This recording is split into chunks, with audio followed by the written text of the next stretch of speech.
Lle chi egluro i ni pam angen y toriadau? Yn anffodus mae'r Brifysgol yn gofod gwneud i fyny 46 o doriadau o swyddi yn y tymor byr. Mae'r Brifysgol yn gwynebu y flwyddyn nesaf y posibilwydd o weld rhagedd o 2 filiwn o bunnau. Ac mae'n amlwg felly y bydd angen i ni ymateb i'r sefyllfa honno. Wedyn, awdd maint y prinder yn sioc i'r Brifysgol neu awdd ei ddysgwyl? Wy'n credu fod y Brifysgol yn disgwyl clywed y bydden y doriadau o'r maint yma.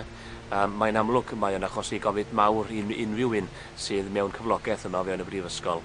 Ond dwi'n gwbl ffyddiog yn y tymor canolig a byddwn ni'n sicrhau dyfodol Prifysgol Llanbed. Cafodd opsiynau eraill i ystyried i leihau costau cyn penderfynu ar torri swyddi?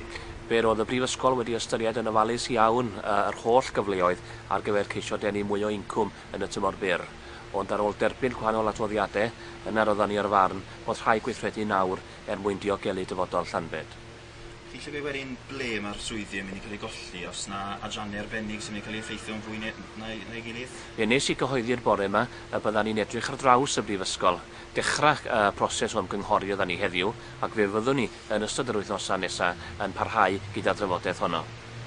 A oedd y swyddi yma'n debygol o gael ei golli beth bynnag fel rhan o'r broses o uno gyda'r Drindod? Diw'r broses o greu Prifysgol newydd gyda Prifysgol y Drindod di'n byd i wneud o gwbl gyda'r ymarferiad yma. Mater heddiw ydy rhoddi'r tŷ mewn trefn yma yn y Brifysgol yn Llanbed.